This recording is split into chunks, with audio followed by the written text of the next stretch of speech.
দুনিয়াতে যে চলাফেরা করি, হাঁটা চলা করি, বসবাস করি, এত বিপদ সংকুল এই পৃথিবীর মধ্যে যে টিকে আছে, প্রতি মুহূর্তে রব্বুল আলামিনের দয়া মায়া করুণা ছাড়া টিকে থাকা সম্ভব না। আমাদের অস্তিত্বটাই আল্লাহ পাকের নিয়ামত। তুকায়িম বখুদনি সতি কদম, তুকায়িম বখুদনি সতি কদম, জগায়ব মদদ মীর সদম বদম। আরে তুমি তো এই পৃথিবীতে একটা মুহূর্তের জন্য, একটা মিনিটের জন্য টিকে থাকতে পারতা না, একটা কদমও তুমি সামনে আগে বাড়াতে পারতা না, যদি নাকি রব্বুল আলামিনের পক্ষ থেকে প্রতি মুহূর্তে তোমার জন্য দয়া আর করুণা বর্ষিত না হতো। প্রতি মুহূর্তে মাওলা বাঁচান। যে কোনো মানুষ দুনিয়াতে আদম আলাইহিস সালামের আকৃতিতে জন্ম নিয়েছে, তার জন্য কিছু ফ্যাসিলিটি আল্লাহ তাআলা বরাদ্দ করে দিয়েছেন। আদম আলাইহিস সালামের আকৃতিতে আমরা জন্ম নিয়েছি, এটা কত বড় নিয়ামত কল্পনাও করতে পারি না। আমরা আল্লাহ তাআলার কাছে অ্যাপ্লিকেশন করেছিলাম জন্মের আগে যে আল্লাহ আমাকে কেঁচো বানিয়েন না, বিচ্ছু বানিয়েন না, সাপ বানিয়েন না, চেলা বানিয়েন না, ইঁদুর বানিয়েন না, ছুঁচো বানিয়েন না, চামচিকা বানিয়েন না, বাদুড় বানিয়েন না, আমাকে শিয়াল বানিয়েন না, গাধা বানিয়েন না, আমাকে আশরাফুল মাখলুকাত মানুষ বানান। এই আবেদন, এই অ্যাপ্লিকেশন আমরা আল্লাহর কাছে করেছিলাম। তো কে কে করেছিলাম? কালিয়াকৈরবাসী একটু হাত উঠায় দেখায় দেখি। একজন করছে, দেখা যায় না, টুপি ঠিক করতেছে, বুদ্ধি ভালো, উপস্থিত বুদ্ধি ভালো। এটাও আল্লাহ তাআলার নিয়ামত। মনে করছে হুজুর হাত উঠাইতে কইছে মানে অতএব সব হাত উঠাই দেওয়া দরকার। আগ পরেরটা খেয়াল নাই, হঠাৎ কিছুক্ষণের জন্য মনোসংযোগ বিচ্ছিন্ন হয়ে আসলে বাড়ি ঘরে বা কোনো জায়গাতে চলে গেছিল আর কিছুক্ষণের জন্য। কারণ মনোযোগ ধরে রাখতে পারা মাহফিলে বা দ্বীনি মজলিসে, মাহফিল মানে দ্বীনি মজলিস গুলাতে মনোযোগ ধরে রাখতে পারা, এটাও আল্লাহর নিয়ামত।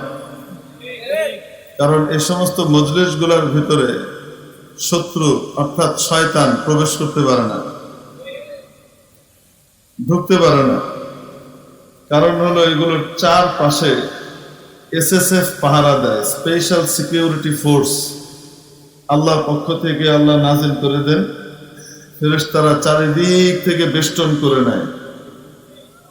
নাযালাত আলাইহিমুর রাহমাহ, নাযালাত আলাইহিমুস সাকিনা ওয়া গাশিয়াতহুমুর রাহমাহ। উপরে আমরা শামিয়ানা দেখি, কাপড়ের শামিয়ানা।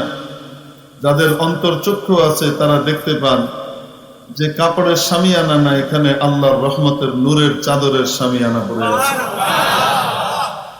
ওয়া গাশিয়াতহুমুর রাহমাহ, রহমত তাদেরকে ঢেকে ফেলে। ওয়া নাযালাত আলাইহিমুস সাকিনা, তাদের উপরে স্পেশাল আল্লাহর পক্ষ থেকে বিশেষ রহমত, সাকিনা নামক রহমত নাজিল হতে থাকে, যা মন, দিল, শরীর সবকিছুকে প্রশান্তি দিয়ে ভরে দেয়। এটা কার পক্ষ থেকে আসে? তো এই মজলিস গুলার জন্য আল্লাহ তাআলা স্পেশাল সিকিউরিটি ফোর্স পাঠান, এরা চারিদিকে বেষ্টন করে রাখে। আমি আপনি দেখি আর না দেখি। তো এরা থাকার কারণে শত্রু, ডাকাত, বড় মিয়া চিনেন তো নাকি? কি নাম? ইবলিসে লাঈন, আযাজিল সাহেব। ইন্নাশ শাইতানা লিল ইনসানি আদুউম মুবিন। নিশ্চয় শয়তান মানুষের প্রকাশ্য শত্রু, ক্ষতি করতে চায়। আল্লাহর রহমতের এই পরিবেশ থেকে যেন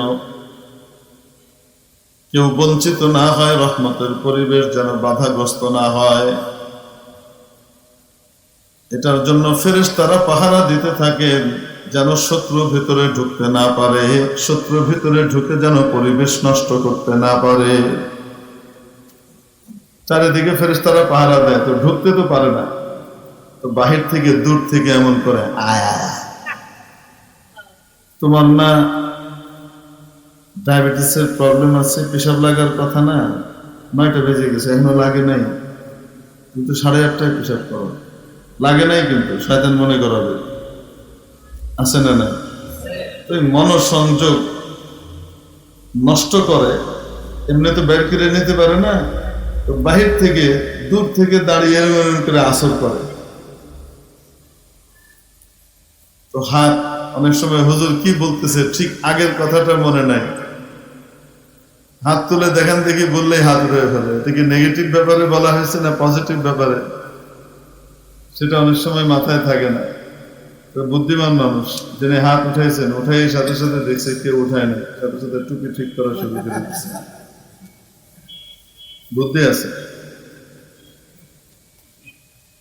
উপস্থিত বুদ্ধি, এটাও আল্লাহ তাআলার দেওয়া এক বড় নিয়ামত।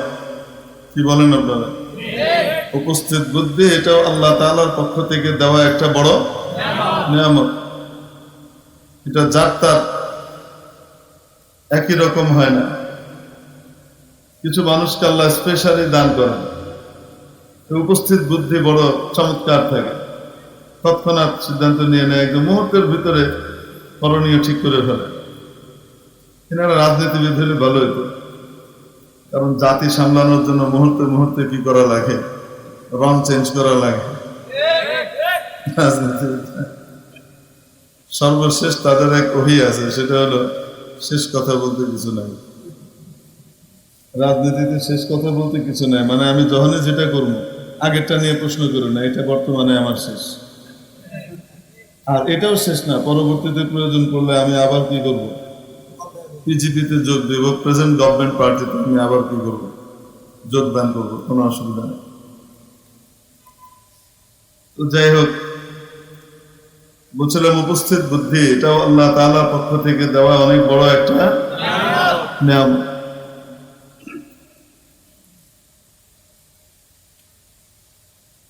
ঘটনা মনে পড়েছিল, ঘটনা না বলাই ভালো, তাহলে বলবে যে খালি কিচ্ছা কাহিনী শোনায়, কোরআন হাদিসের কথা বলে না। মজার ব্যাপার হলো কোরআন হাদিস ভর্তি হলো কিচ্ছা কাহিনী, কোরআন হাদিস ভর্তি কি কিচ্ছা কাহিনী। কিচ্ছা কাহিনী মানে ঘটনা, বিভিন্ন রকমের শিক্ষণীয় ঘটনা দিয়ে আল্লাহ তাআলা কোন একটা বিষয়কে, কোন একটা টেক্সটকে কি করেন, বুঝান।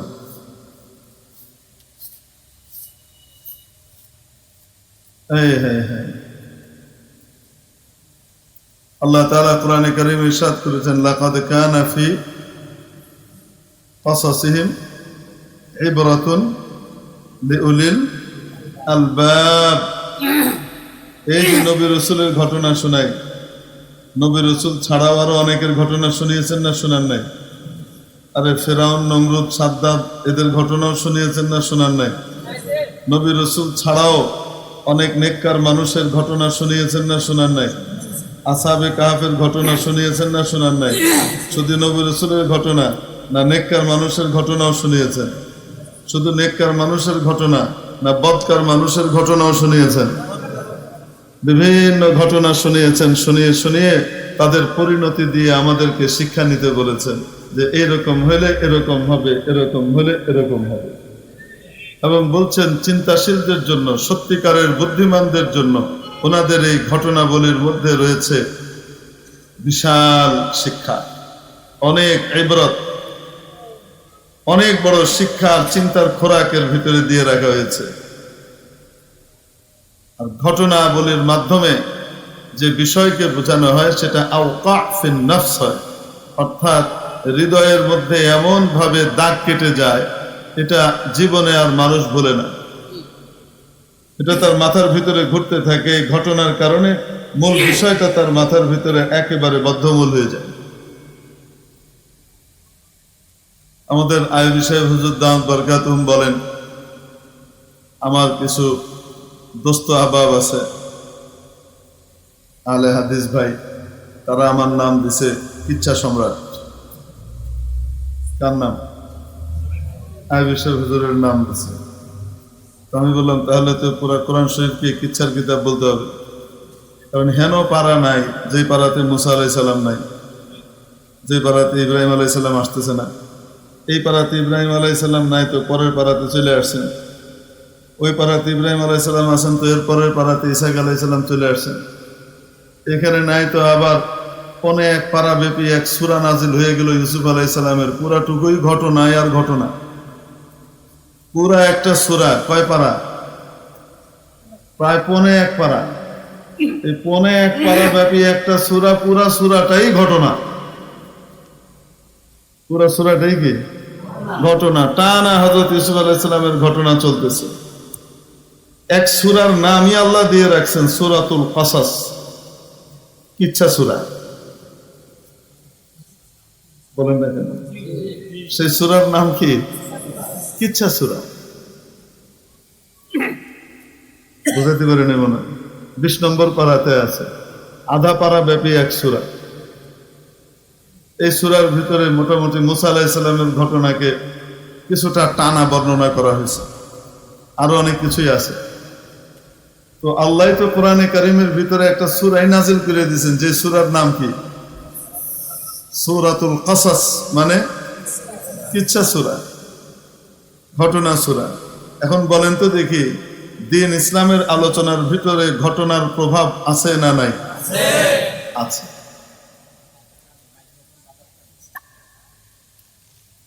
মেরে মুহতারাম দোস্ত, আজিজ ও বুজুর্গ, এটাকে ঘুরাই দেন তাহলে, তাহলে বাতাস টানবে না। তো বলছিলাম যে উপস্থিত বুদ্ধি, এই যে হাত দিলাম, হাত দিয়ে আবার কি হাত উঠানোর পরে দেখা গেল নাই রে, সাথে সাথে কি টুপি ঠিক হয়ে গেল। এই যে মুহূর্তের ভিতরে এই কাজটা করণীয়, এই করণীয় কাজটার যে বুদ্ধি, এটা দান করেছেন কে? আল্লাহ তাআলার বহুত বড় একটা নিয়ামত। আমার উস্তাদে মুহতারাম হযরত মাওলানা মুফতি ফজলুল হক সাহেব দামাত বারাকাতুহুল আলিয়া শাইখুল হাদিস জামিয়া ইসলামিয়া দারুল উলুম মাদারীনগর, হযরতের কাছে আমি হিদায়া সালিস পড়েছি, তিরমিজি সানি আর বুখারী সানি পড়েছি। হিদায়া সালিসের ভিতরে কোন এক প্রসঙ্গে হযরত ঘটনা শোনাচ্ছিলেন, মাসআলা বুঝাইতে গিয়ে এক জায়গায় আদালতের ভিতরে সাক্ষী তালাশ করা হইতেছে, রেডিমেড সাক্ষী। 16 বছর তো দেখেছেন, দেখেন নাই রেডিমেড সাক্ষী কাকে বলে? আদালত পাড়ার ভিতরে সাক্ষী ঘুরতেছে, টাকা দিবেন সাক্ষী হাজির, বুঝেন নাই? লোয়ার কোর্টের সাক্ষী তেমন যোগ্যতা লাগে না, বিলো ম্যাট্রিক হইলেও চলে, আন্ডার ম্যাট্রিক হইলেও চলে। আর হাইকোর্টের সাক্ষী জজ কোর্টে যখন যায় তখন মোটামুটি ইন্টারমিডিয়েট পাস না হইলে জজ কোর্টের ভিতরে মোকাবেলা কেমনে করবে, তো ওখানে সাক্ষী ওই টাইপের পাওয়া যায়। আবার হাইকোর্টে যাওয়ার জন্য কমপক্ষে মাস্টার ডিগ্রি হোল্ডার হইলে মোটামুটি সামাল দিতে পারবে, মানে মিসারে হাসারে মিসা বানাবার জন্য যা যা করা লাগে সেটা করা লাগবে। তো রেডিমেড সাক্ষী তো পাওয়া যায়। এটা শুধু এই জমানায় পাওয়া যেত তা না, আগের জমানায়ও ছিল। যেখানেই জুলুম সেখানেই রেডিমেড সাক্ষী মওজুদ। যেখানেই নেতৃত্বের ভিতরে কি থাকবে? জুলুম থাকবে, সমাজের ভিতরে জুলুম থাকবে, সেখানেই রেডিমেড সাক্ষীর উপস্থিতি থাকবে। সেটা প্রত্যেক যুগেই। যদি নেতৃত্ব জুলুমের পথে হাঁটে, অবিচারের পথে হাঁটে, বেইনসাফির পথে হাঁটে, তো তাহলে সেখানে আদালত পাড়ায় মাশাআল্লাহ রেডিমেড সাক্ষী, মানে মিথ্যা সাক্ষী পাওয়া যায়। অথচ রাসূল পাক সাল্লাল্লাহু তাআলা আলাইহি ওয়াসাল্লাম হাদিস শরীফের মধ্যে সবচেয়ে বড় বড় যে গুনাহগুলো উল্লেখ করেছেন, বড় গুনাহ, কবিরা গুনাহ তো অনেক, তার ভিতরে 7টা গুনাহকে নবীজি আঙুল দিয়ে গুনে গুনে সাহাবীদেরকে বলেছেন যে বড় বড় গুনাহ। আকবারুল কাবায়ের, বড়র ভিতরেও বড় গুনাহ, সাবউন।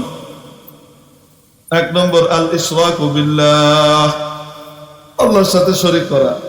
ওয়া হুকুকুল ওয়ালিদাইন, মা বাবার নাফরমানি করা। আমরা করি না তো আল্লাহর রহমতে? মা বাবাকে কষ্ট আল্লাহর রহমতে দেই না তো? না দেই? আমরা কষ্ট দিই না, আমরা শান্তির জন্য বাড়ি থেকে বাইর করে ওল্ড হোমে পাঠিয়ে দিই। সমমনা বন্ধু বান্ধবদের সাথে থাকবি, খেলবি, গল্প গুজব করবি, বাড়িতে খ্যাট করবে। এই হলো ভাষা। এরকম আওলাদ ফরজন পয়দা হবে যদি দিন না শিখান। এমন আওলাদ ফরজন পয়দা হবে যাকে নিজের জীবনের সবকিছু দিয়ে বড় করে দিবেন, বড় হওয়ার পরে সে প্রথম কাজ যেটা করবে সেটা আপনাকে বাড়ি থেকে আলাদা করে অন্য জায়গায় রাখার ব্যবস্থা করবে। কেন? দিন নাই। মা বাবার খেদমতের ভিতরে দুনিয়া আখিরাতের কল্যাণ, কামিয়াবি, সাফল্য। মা বাবার বদদুয়ার ভিতরে দুনিয়াও ধ্বংস, আখিরাতও ধ্বংস।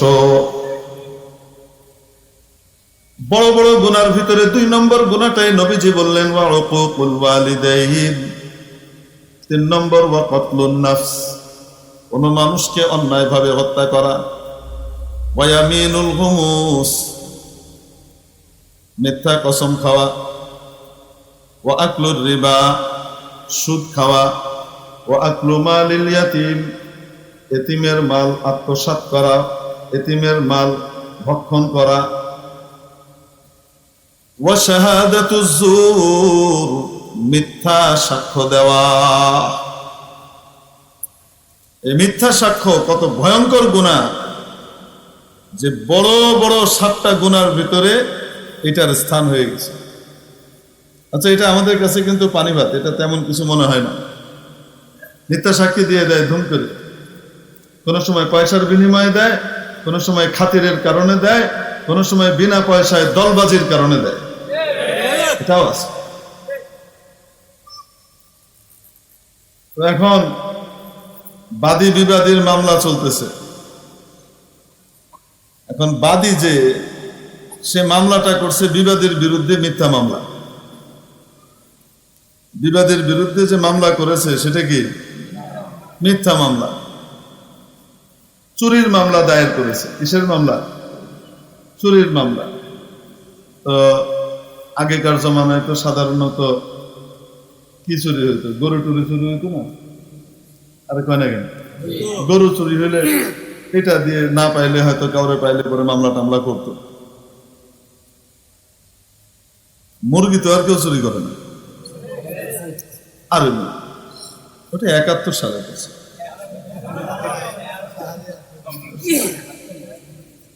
তো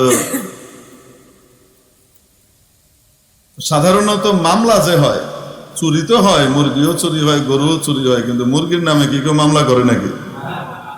একান্ত বেকুব না হইলে, একান্ত বেকুব না হইলে তুচ্ছ জিনিস দিয়ে মামলা করে না। যেমন এহসানুল হক মিলন সাহেব সাবেক শিক্ষা প্রতিমন্ত্রীর বিরুদ্ধে মামলা করছে ভ্যানিটি ব্যাগ চুরির মামলা।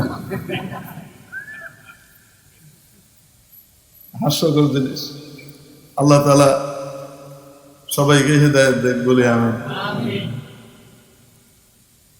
তো এরকম আর কি একটা মামলা হয়েছে। আদালত জিজ্ঞেস করছে এই ঘটনাটা ঘটেছে, সাক্ষী আছে? জি সাক্ষী আছে। কোথায় সাক্ষী? এই যে আনতেছি স্যার। সাক্ষী আনার জন্য বাইরে গেছে, একজনকে বলছে সাক্ষী দিতে হবে এত টাকা। হ্যাঁ রেডি, চলো। অমুক চুরি করছে, হ্যাঁ চুরি করছে, চলো। তো যাওয়ার পরে জিজ্ঞেস করছে আপনি দেখেছেন ইনি ওটা চুরি করেছে? বলছে হ্যাঁ দেখেছি। তো নিজ চোখে দেখেছেন? নিজ চোখে দেখেছি। কত বড় ছিল? এত বড় ছিল, মানে মোটামুটি কোমরের উপরে বুক সমান দেখাইছে, এত বড় ছিল। বুঝেন নাই মনে হয়? মানে গরু। এখন আদালত জিজ্ঞেস করতেছে বাহ, আপনাদের দেশে মুরগি এত উঁচু হয়? আসলে মামলা কিসের? লগে লগে কয় কি আরেক হাত দেই নাই তো স্যার।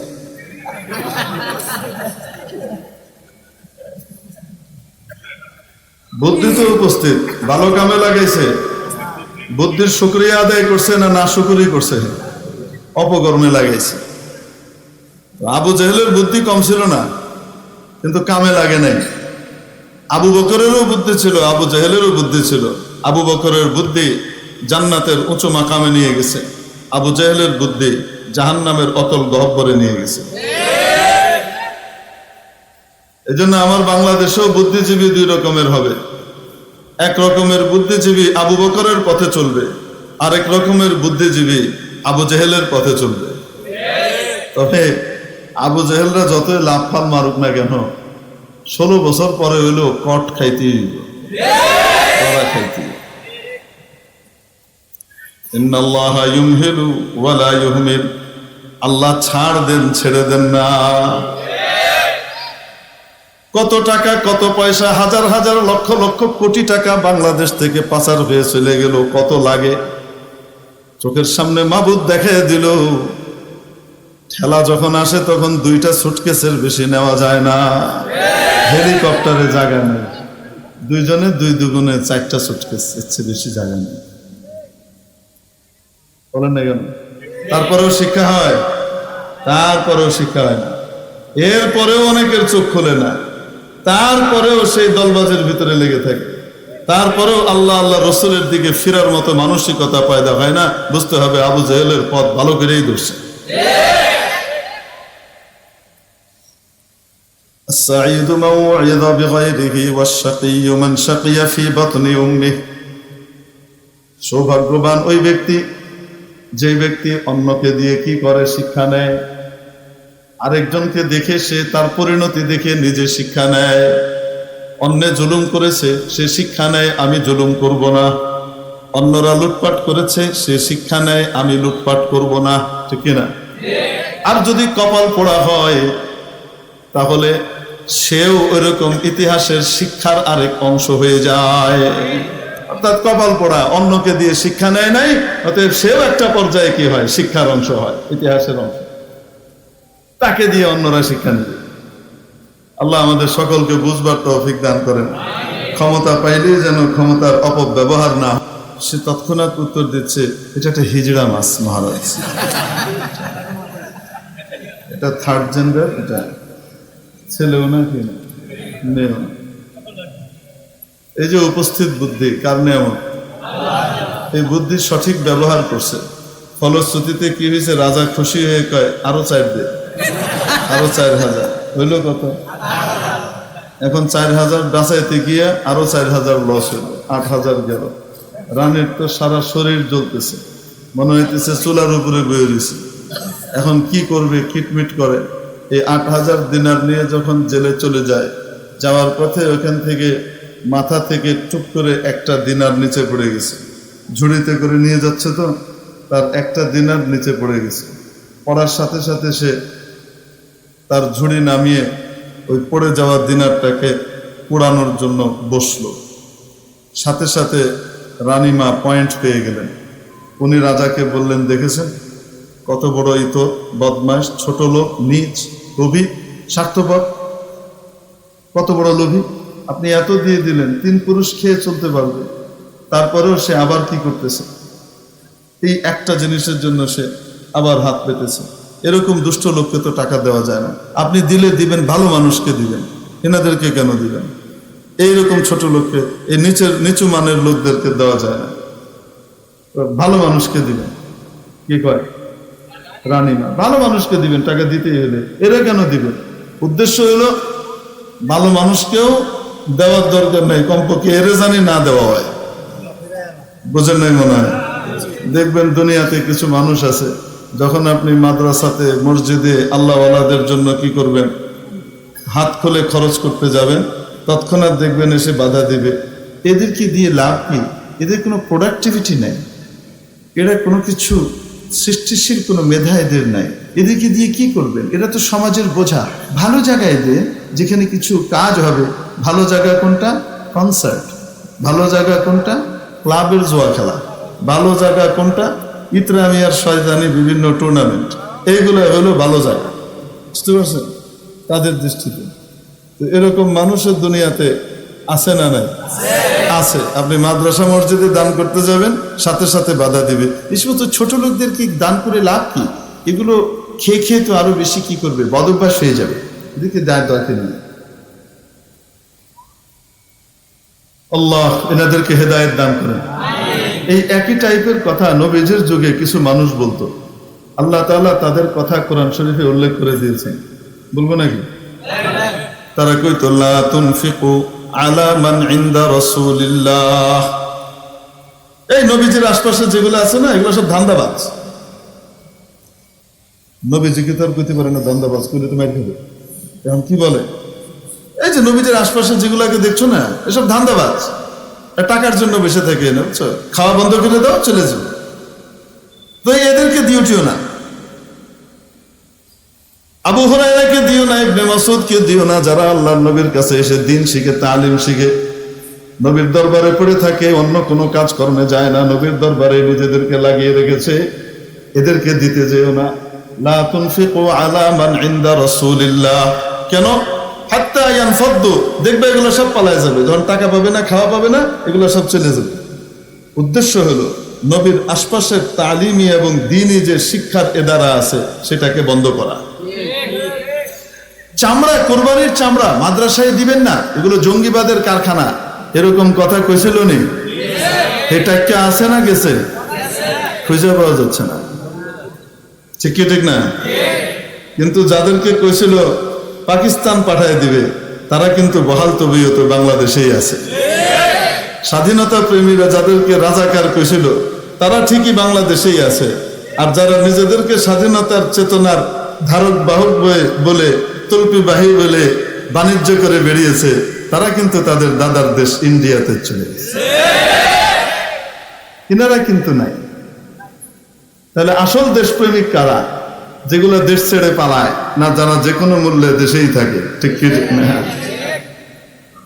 এখানেই বাঁচবো, এখানেই মরবো, এদেশেই আমার সমাধি হবে, এই আশা নিয়েই মানুষ কি করছে, তার জীবন কাটাচ্ছে। সুবহানাল্লাহ। যাই হোক, এগুলা সাইডের কথা, এটা আমরা বলবো না, এটা আমরা বলতে চাচ্ছিও না। আমরা আমাদের মূল কথায় চলে আসি। মনে আছে তো কোত্থেকে গেছিলাম? লা তুনফিকু আলা মান ইনদা রাসূলিল্লাহ। আল্লাহর পাশে যারা, আল্লাহর নবীর আশপাশে যারা আছে, রাসূলুল্লাহর আশপাশে যারা আছে, এদের পিছনে খরচ করো না। হাত্তা ইয়ানফাদ্দু, তাহলে কি করবে দেখবা কিছুদিন পরে এগুলা সব ছেড়ে টেড়ে দিয়ে চলে যাবে। তাদের কথা ইমানদার সাহাবীরা শুনেন নাই। সাহাবীরা ঠিকই তাদের সাধ্য মতো নবীদের আশপাশে যারা থাকতেন তাদের জন্য খরচ করেই যাইতেন, ঠিক কি ঠিক না? হ্যাঁ, কখনো কখনো অভাব দেখা দিত, অভাবের পর্যায়ে এমন পড়ে গেছে মানুষের নিজের বাড়িতেই খানা নাই, আরেকজনের কাছে কোত্থেকে দিবে, দুর্ভিক্ষের মতো হয়ে গেছে। তারপরেও নবীদের আশপাশে যারা ছিলেন কেউ নবীজিকে ছেড়ে যান নাই। আবু হুরায়রা রাদিয়াল্লাহু তাআলা আনহু বলেন, ক্ষুধার তাড়নায় আমি মদিনার অলিতে গলিতে বেহুশ হয়ে পড়ে থাকতাম। মানুষ মনে করত আমার মৃগী রোগ হয়েছে, তাই তারা ওই যুগের চিকিৎসা পদ্ধতি ব্যবহার করে আমার কাঁধে পা দিত, ঘাড়ে পা দিত। এই জমানায়ও দেখবেন গ্রামগঞ্জে মৃগী রোগীর যখন এই রোগ উঠে তখন চামড়ার জুতা শোকায়, দেখেছেন না? দেখেন, আসলে চামড়ার জুতা না, চামড়ার ভিতরেই একটা কিছু আছে, ঘ্রাণ, যেটাতে কি বৈজ্ঞানিক ব্যাখ্যা ডাক্তার সাহেবরা বলতে পারবে, যে চামড়া শুকাইলে কি হয়ে যায়, মৃগী রোগী আবার স্বাভাবিক হয়। এটা অবাস্তব না। এখন ওই যুগে তো মানুষ চামড়ার জুতাই পরতো। ওই চামড়ার জুতা শুকাইতে গিয়ে আস্তে ওদের পদ্ধতি বের হয়েছে, ঘাড়ে পা দিলেই কি হয়। আসলে ঘাড়ে পা দেওয়া না, ঘাড়ে পা দিলে চামড়ার গন্ধ কোথায় যেত? নাকে যেত, পায়ের জুতার চামড়ার গন্ধ পাতা হতো। হযরত সাইয়্যিদুনা আবু হুরায়রা রাদিয়াল্লাহু তাআলা আনহু বলেন, মদিনার অলিতে গলিতে আমি পড়ে থাকতাম অনেক সময় ক্ষুধার তাড়নায় বেহুশ হয়ে। মানুষ মনে করত মৃগী রোগী, অথচ আমার কোনো রোগ ছিল না। তারপরেও নবীজির দরবার ছেড়ে এক মুহূর্তের জন্য আলাদা হন নাই। মুসলমান হওয়ার পর থেকে নবীজির ওয়াফাত পর্যন্ত সারাক্ষণ নবীজির দরবারে পড়েছিলেন আবু হুরায়রা এবং ওনার মতো এরকম অনেক সাহাবায়ে কেরাম, ঠিক কিনা? তো কারা বলতো এই কথা জানেন? তাদের নাম আছে, তারা কিন্তু নবীজির পিছনেই নামাজ পড়তো। তাদের মুখে সুন্দর দাড়িও ছিল, মাথায় পাগড়িও পড়তো, দেখতে খাঁটি খোয়াজ খেজে, বুঝতে পারছেন? উপরে মুসলমান, ভিতরে কি কাফের। এদের নাম কি? এদের একটা বিশেষ নাম আছে, বলেন তো? উপরে এক, ভিতরে এক। এদেরকে কি বলে? মুনাফিক বলে। এরা ইমানদার সেজে অন্যান্য ইমানদারদেরকে আল্লাহ আল্লাহ রসুলের পথে খরচ করতে বাধা দিত। আমরাও তাদের মতোই হব, কি বলেন আপনারা? এই জমানায় যদি কাউকে দেখেন এই কাজ করছে, তাহলে বুঝবেন তার ইমানে ঝামেলা তৈরি হয়ে গেছে। তার ইমানের ভিতরে কি হয়ে গেছে? বুঝে হোক, বুঝে হলে তো মুনাফিক, আর যদি না বুঝে করে তো তাহলে মুনাফিকের কাজ করতেছে। মুনাফিক না, কিন্তু কাজটা কার মতো হইতেছে? মুনাফিকের মতো। আল্লাহ তাআলা আমাদেরকে ভালো ভালো জায়গাতে খরচ করবার তৌফিক বেশি বেশি করে দান করেন, বলি আমিন। তো এখন রানীমা বলতেছে, এগুলো একটা ছোট লোক, এটাকে আপনি কি দিবেন? ভালো জায়গায় খরচ করেন, ওকে সাজা দিয়ে টাকা কেড়ে নেন, লোভের সাজা। জাতিকে শিক্ষা দেওয়া দরকার। সাজা বলে, আচ্ছা সুযোগ একটা পাওয়া গেছে, এই এদিকে আসো, তোমাকে এত টাকা দিলাম যে তোমার 3 পুরুষ খেয়ে চলতে পারবে, আর তুমি এই একটা টাকা পেড়ে গেল, এটার জন্য তোমার এত লোভ যে এটা তোমাকে নিতে হবে। তো ধীবর সাথে সাথে উত্তর দেয় জেলে, মহারাজ অনুমতি দিলে আমি একটু কিছু বলি। বলো। তো সে বলছে, আমি আমার লোভ হয়েছে বলে আমি টাকা উঠিয়েছি এরকম নয়, বরং যে টাকাটা পড়ে গেছে নিচে, সেটার এক পাশে আপনার চেহারা খোদিত আছে, আর আরেক পাশে আপনার নাম অঙ্কিত আছে। আপনার নাম আর আপনার চেহারা কোথায় পড়ে থাকবে? মাটিতে, যেখানে মানুষ হাঁটে ওই জায়গায় পড়ে থাকবে। এটা আমার সহ্য হয় নাই, তাই আমি আপনার সম্মান রক্ষার্থে ওটাকে মাথায় উঠে এনেছি। বাদশাকে আরো 4000 হয়েছে কত? তো উপস্থিত বুদ্ধি আল্লাহর নেয়ামত কিনা? আসতে বলেন, উপস্থিত বুদ্ধি এটা আল্লাহর নেয়ামত কিনা? যে হ্যাঁ, নেয়ামতের সঠিক ব্যবহার করতে পারলে 4 2 4 3 4 12,000 পাওয়া যায়। বুঝেন নাই মনে হয়? নেয়ামতের সঠিক ব্যবহার করতে পারলে 3 4 কয় হাজার পাওয়া যায়? 12,000 পাওয়া যায়। আল্লাহু আকবার কবীরা। হ্যাঁ, কথা যথাসময়ে যথাযথটা বলতে পারা, এটা আল্লাহর বহুত বড় নেয়ামত। এই জন্য বলতেছিলাম যে যখন জিজ্ঞেস করলাম আপনাদেরকে, আল্লাহ পাক যে আমাদেরকে কেঁচো বানান নাই, আমাদেরকে চেলা বানান নাই, আমাদেরকে সাপ বানান নাই, আরশোলা বানান নাই, বিচ্ছু বানান নাই, ইঁদুর বানান নাই, ছোঁচো বানান নাই, অন্য কোনো প্রাণী না বানিয়ে আশরাফুল মাখলুকাত মানুষ বানিয়েছেন, এটা কার নেয়ামত? আমরা আল্লাহর কাছে আবেদন করেছিলাম? করি নাই। তো জিজ্ঞেস করেছিলাম, কে কে আবেদন করেছিলাম বলেন দেখি। তো একজন হাত উঠাইছিল তখন, এখন আরেকজন উঠায় বাঁশ ধরছে, বুঝে ফেলছে, উনি উঠে মাথা চুলকায় ঠিকঠাক করে ফেলছিলেন। তো বলেন, আমরা কেউ আল্লাহ তাআলার কাছে আবেদন করেছিলাম? বিনা আবেদনে রব্বুল আলামিন আমাকে আপনাকে আশরাফুল মাখলুকাত হযরত সাইয়্যিদুনা আদম আলা নবিয়্যিনা ওয়া আলাইহিস সালাতু ওয়াস সালামের আকৃতিতে তৈরি করলেন, ওনার বংশে তৈরি করলেন। এটা কার নেয়ামত? এই নিয়ামতটার কারণে এত এত অনেক ফ্যাসিলিটি আমি আপনি পাই, যেই ফ্যাসিলিটি অন্য অনেকে পায় না। কি ফ্যাসিলিটি? ইমানদার হোক চাই বেঈমান হোক, নাস্তিক হোক চাই মুনাফিক হোক, যেই হোক না কেন, যদি আদম আলাইহিস সালামের আকৃতিতে তৈরি হয় মানুষ হিসেবে, রব্বুল আলামিন দুনিয়াতে তার জন্য 10 জন ফেরেশতা নিয়োজিত করে রাখেন, যে 10 জন ফেরেশতা চারদিক থেকে তার হেফাজত করে সব সময়। 10 জন ফেরেশতা তাকে চারিদিক থেকে হেফাজত করতে থাকে। এমন কোন বিপদ যেটা আল্লাহ রাব্বুল আলামিন তার কপালে, তার তকদিরে লিখেন নাই, সেই সমস্ত বিপদ আপদ থেকে তাকে বাঁচাবে, তাকে হেফাজত করবে। এটা হলো রব্বুল আলামিনের দান। একজন কাফেরকে 10 জন ফেরেশতা প্রোটেকশন দেয়, যতক্ষণ পর্যন্ত আল্লাহর লেখা কোনো বিপদ না আসে ততক্ষণ পর্যন্ত যত বিপদই আশপাশ থেকে আসুক সেটা তাকে স্পর্শ করতে পারবে না। কয়েক বছর আগের কথা, আমাদের পত্রিকায় এসেছিল, এই যে বনানী থেকে নিয়ে মহাখালী পর্যন্ত একটা রেল লাইন আছে, রেল লাইনের একটা অংশ আছে, এই রেল লাইনে মানুষ খুব হাঁটা চলা করে। এই জায়গাটায় এই সৈনিক ক্লাবের এই এরিয়াটা থেকে শুরু করে, সৈনিক ক্লাব মোড় বলে ওটাকে, ওখান থেকে শুরু করে বনানী পর্যন্ত, এই মহাখালী থেকে এই অঞ্চলটা পুরাটুকু। এর ভিতরে এক যুবক হেঁটে যাচ্ছিল দিয়ে রেল লাইন দিয়ে, হেঁটে যাওয়ার পথে পিছন থেকে ট্রেন চলে এসেছে, তার কানে কোনো হেডফোন নাই, আনমনা ভাবে সে হেঁটে যাচ্ছে। প্রথমে সবাই মনে করেছে যে এই ছেলেটা মনে হয় মজা করছে, শেষ মুহূর্তে লাফ দিয়ে সরে যাবে, তার বাহাদুরি দেখাবে, আমি ভয় পাই না, এই দেখো আমি শেষ মুহূর্তে সরে গেলাম, আমার ক্ষিপ্রতা কত বেশি। সবাই মনে করেছে সে হয়তো মজা করছে। শেষ মুহূর্তে যখন সবাই দেখতে পাচ্ছে ট্রেন কাছাকাছি চলে এসেছে, কিন্তু এই ছেলের কোনো খবর নাই, আসলে সবাই চিৎকার চেঁচামেচি করছে, তার দৃষ্টি আকর্ষণ করছে তাকে সরানোর জন্য। এদিকে ট্রেন চলে এসেছে,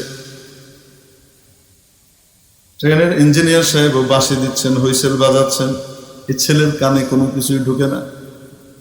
সবাই যখন চোখ বন্ধ করে ফেলেছে যে শেষ মুহূর্ত, এখন তো সংঘর্ষ হবে, আর বাচ্চাটা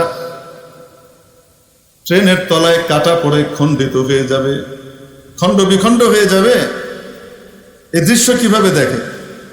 চোখ বন্ধ করে ফেলেছে, চোখ খুলে দেখে যে না, এই যুবক মারা যায় নাই, যুবক সুন্দর, কি সুন্দর পাশে এভাবে দাঁড়িয়ে আছে, পাশে সে দাঁড়িয়ে আছে, তার কি হয় নাই? কিছুই হয় নাই। তো সেই যুবককে সবাই জিজ্ঞেস করলো,